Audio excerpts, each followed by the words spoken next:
Hello. So far what we have done is that we have discussed the main aim of our course. The main aim is learn some Fortran programming and apply it to several problems in chemistry, then go to some public domain software such as Scilab and GROMACS and learn to do classical molecular dynamics calculations. So, we have been using a Linux operating system for this. So, today will be the first practical session on programming. What I have done, I have created a directory MOOCs under directory Fortran. So, my path you will see on the screen, my path is desktop, GROMACS, Fortran, MOOCs. Everything that I have is in the MOOCs directory. So, what I will try to do, I will try to execute a very simple program and then go along with this step by step to other programs. So, the first program I want to execute is called a test program. So, what this test program does is to calculate the dot product of two vectors. So, I will use a VI editor, VI test. Okay. So,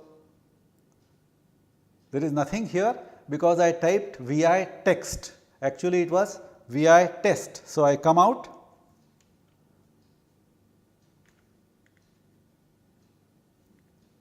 So, to come out, okay. So, I have come back to my original directory.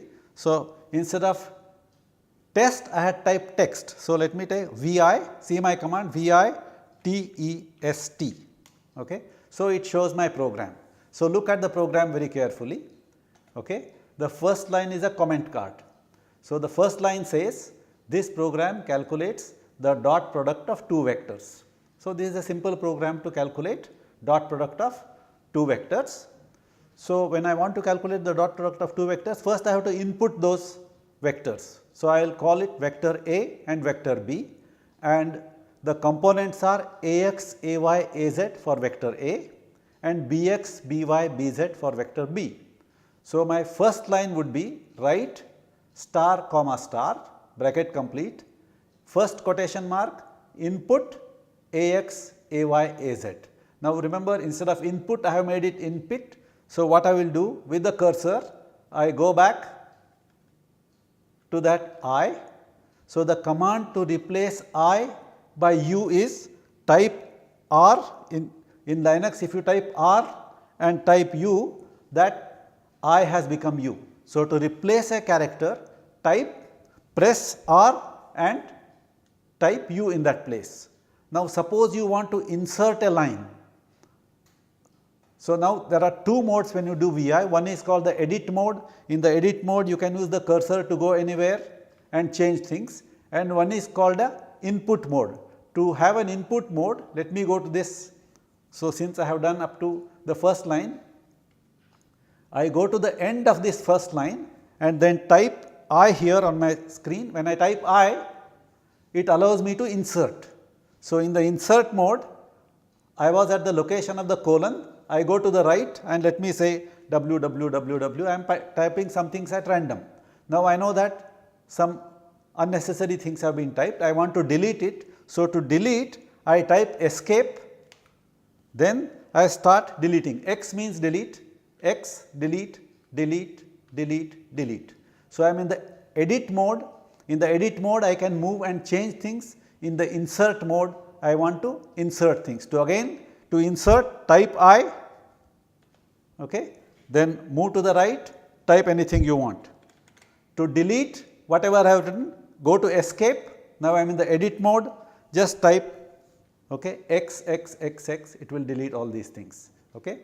So, with some practice you will know how to go to different places, how to insert and how to edit. These are two modes. When you type I in the edit mode, you go to insert, and when you type escape in the insert mode, you go to the edit mode.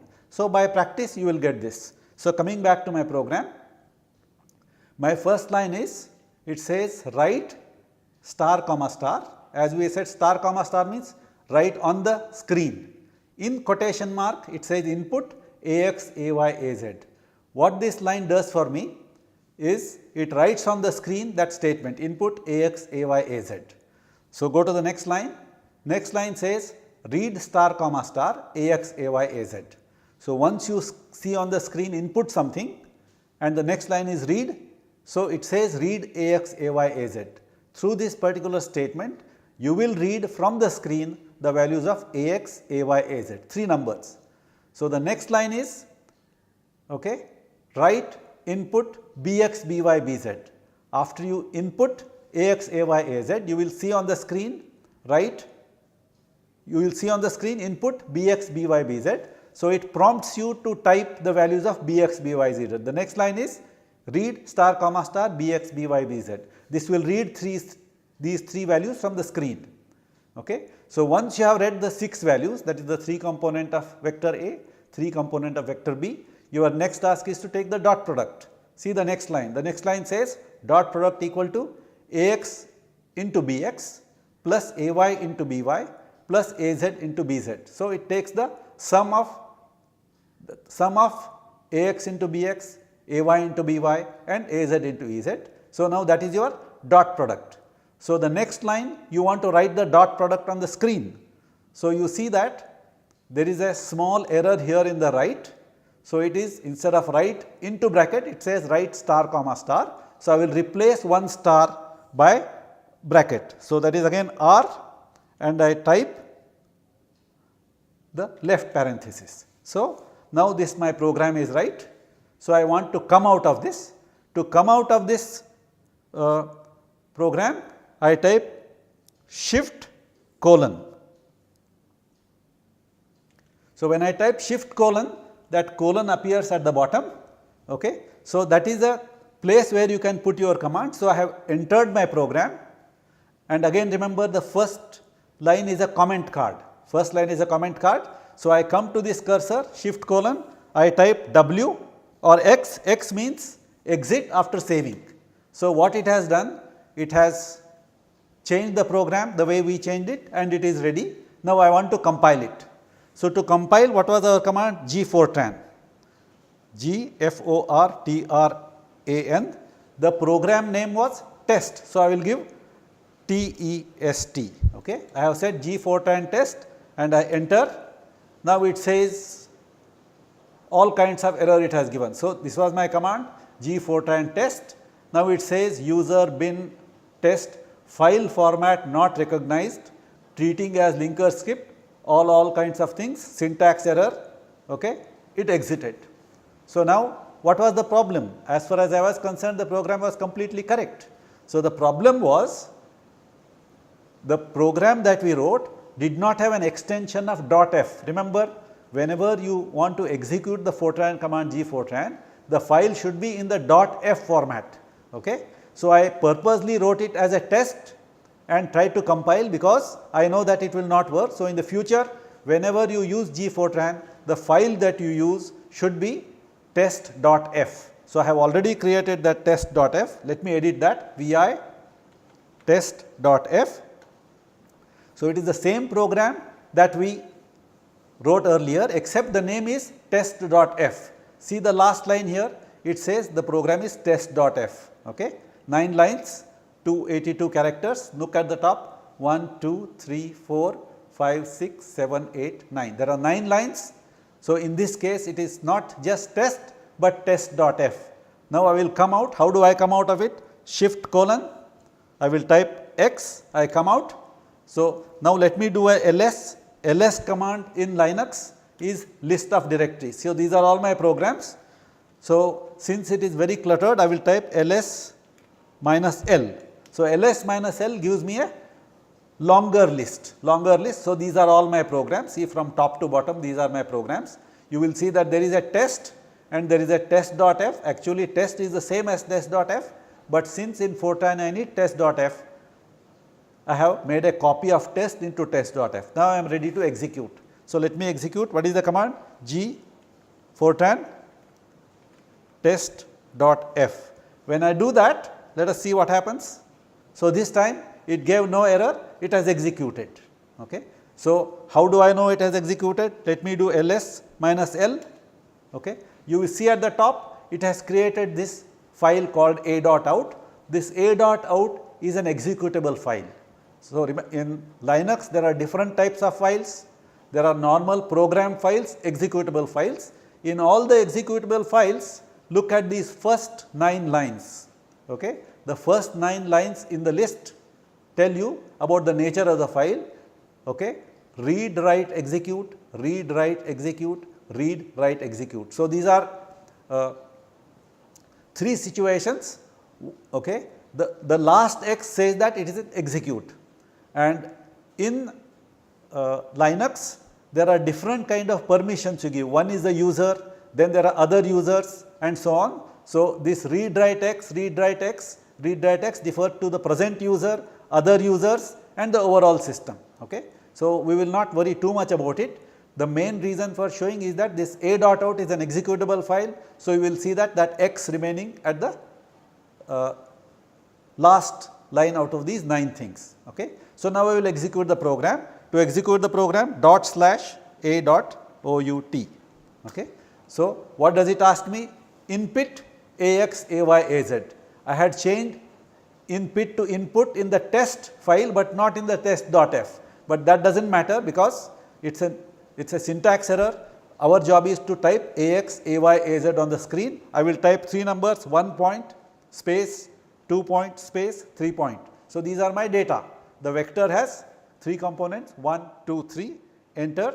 So, when it enters, the next thing written on the screen was Bx, By, Bz. The program tells me to input the values of the vector B, Bx, By, Bz. So, let us give it 4.0, 5.0 and 6.0. These are my component of the second vector. Okay. When I enter, so it has said the dot product is 32. So, what is 32? 1 into 4, that is 4, 2 into 5, that is 10, okay. 4 plus 10 is 14, 3 into 6 is 18, okay. 14 plus 18 is 32. So, that is the value of my dot product. So, this was the execution of your first program. So, you got the value of your dot product. If you want to practice, give other values and see what the value of dot product is. Next, I will go to another program. This is called a Fibonacci series. Okay. Let us see the program vi fib.f, that is the name of my file. Fib.f is the file. I have already entered this line statements in the program. So, let us view what that fib.f is. Fib.f is a program that calculates Fibonacci sequence. Fibonacci sequence is a sequence of numbers. Okay. The numbers are 1, 1, 2, 3, 5, 8 and so on. Each number is the sum of 2 previous numbers. The first 2 numbers are 1 and 1. So, the third number is 1 plus 1, that is 2. The next number is 1 plus 2, that is 3. The next number is 2 plus 3, that is 5. The next number is 3 plus 5, that is 8. It adds the previous numbers. It is a sequence. Each term is a sequence, is a sum of 2 previous numbers and the 2 starting numbers and 1 and 1. So, that is what this program is doing. So, let us see this program from the beginning. So, the first line is a comment card, program to print Fibonacci sequence. Okay. Then again next line, program Fibonacci. This is not a compulsory thing, but not a problem. We have given the name Fibonacci. The third line, this is a declaration statement. Remember, so far what we have done, we have only considered executable statements and do statements. So, these are all executable statements, but the statement integer n1, n2 temp. So, it declares that the variables n1, n2 temp are integers.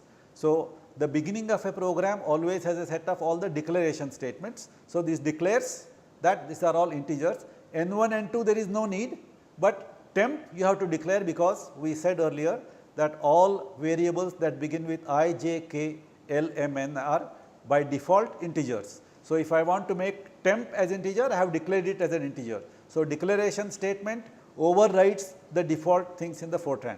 So, I have done that. So, in the program n1 equal to 1, n2 equal to 1, on the screen it will write n1, on the screen it will write n2, and now we start the program. It says do 10 I going from 1 to 20. So, what is the meaning of this do statement? 10 is a line number, see this is a line number here. So, all the statements which are below this up to line 10, it will keep on doing it starting with I is equal to 1 up to I is equal to 20. So, it is an iterative loop. So, what does the loop does? What does the loop do? it starts with the loop temp equal to n1 plus n2. That is my algorithm. The new number is the sum of two old numbers. Okay. So, the first number is temp n1 plus n2. So, next time what I have to do is that the next number will be the sum of temp and n2. The first number is n1, second number of n2, the third number is temp. So, the next number will be n2 and temp, that is the sum. So, to do that I am redefining n1 is equal to n2, that is n1 is the same as the earlier number, then n2 is equal to temp. Okay. So, the next time when I add n1 plus n2, it will be n2 plus temp. So, that will be the next number. So, this is an iterative loop, let us execute it. Okay. So, execute, I again shift colon, I am coming out, then I type Q means quit. So, last time we used X there because X means exit after making changes, Q means quit without making changes. Now, I am not going to make any changes in this program because it is already, I had already tried it. So, let us just execute. Okay. So, I come out. So, how do I compile? G Fortran,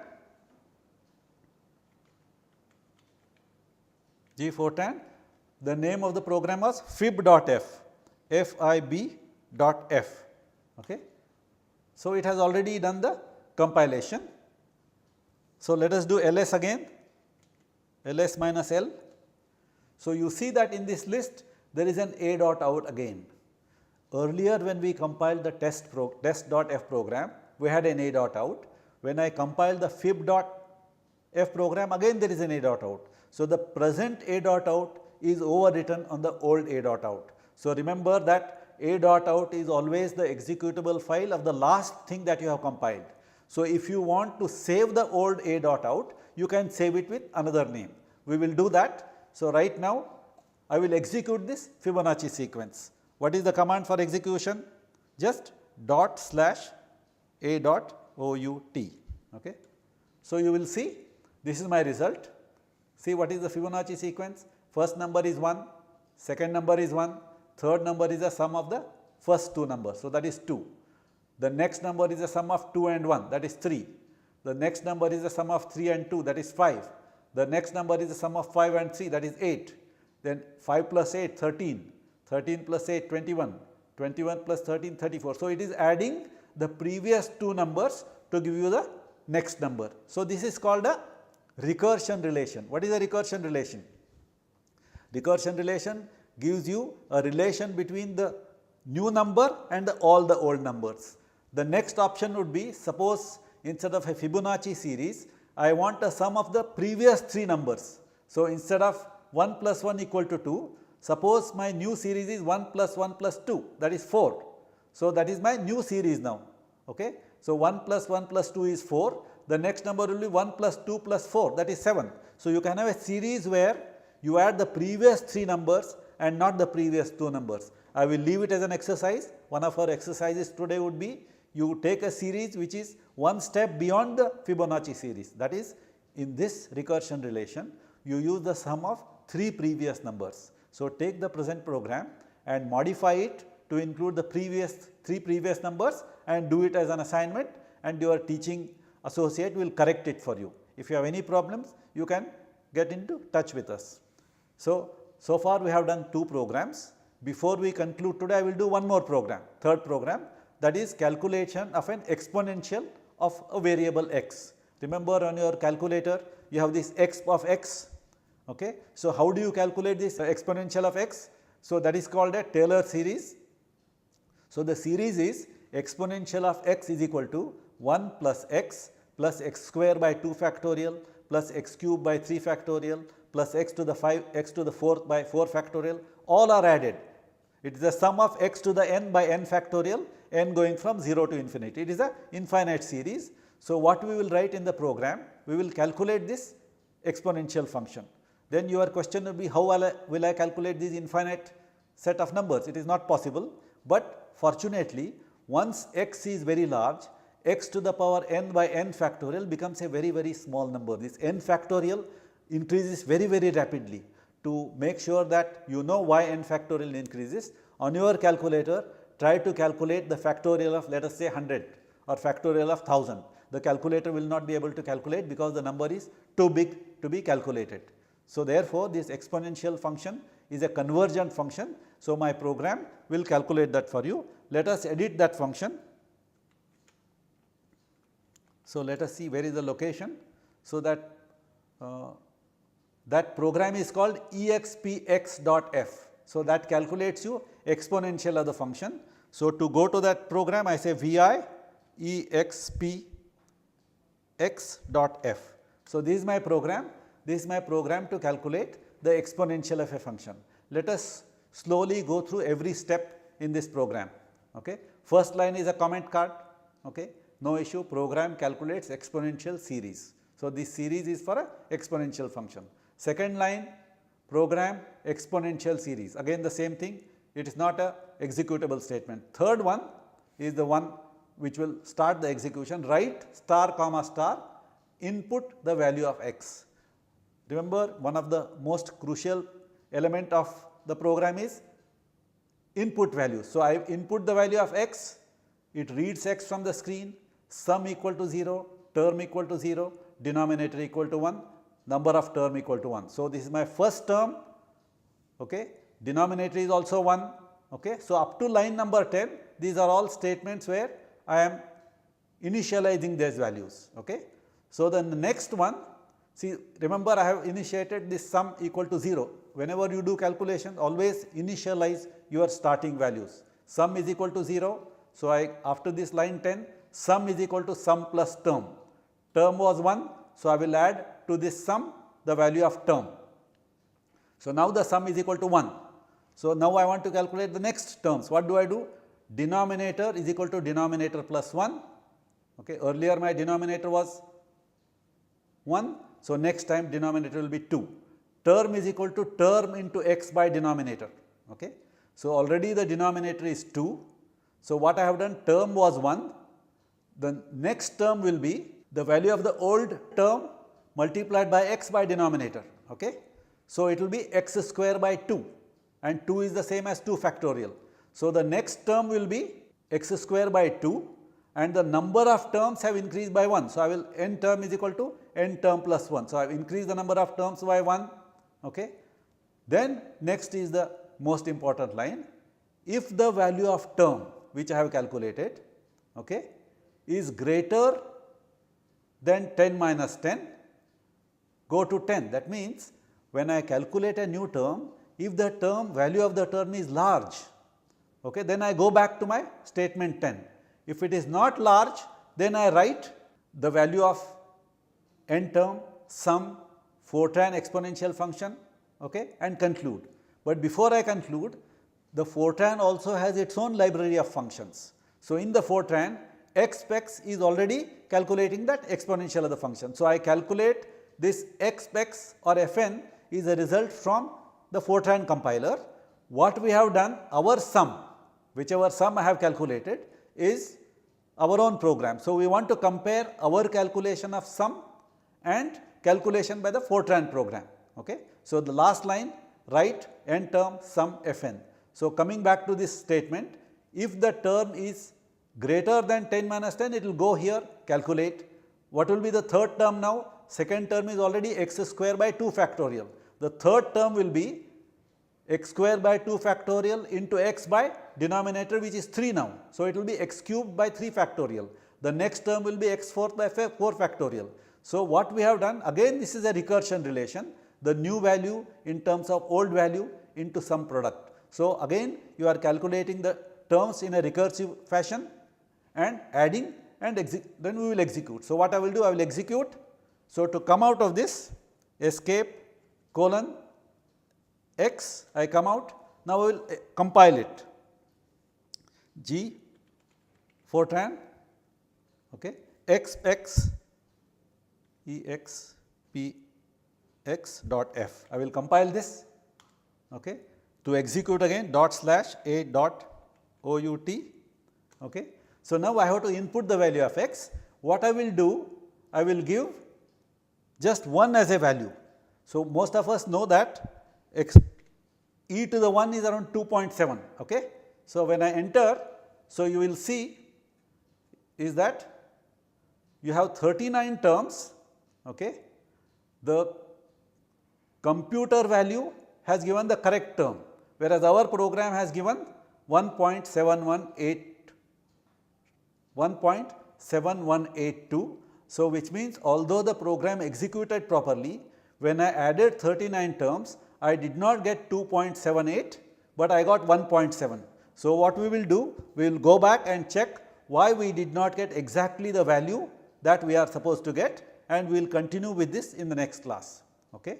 So, to summarize what we have done, we executed a very simple program of dot product of two vectors. There was no problem, you got the result. First time I did G Fortran test, and it did not compile because it was test and not test.f. So, next time we did G Fortran test.f compilation, it gave the correct result. Then we did the Fibonacci series. Again we compiled, executed, you got Fibonacci numbers. I gave you as an assignment, take the sum of the 3 previous numbers to get your new series. Then we executed an exponential function program. So, when we executed, our result did not match the Fortran compiler's results. So, next time we will start at this point and check why we did not get the correct result and resume at this point. Okay. So, thank you very much. We will conclude here today.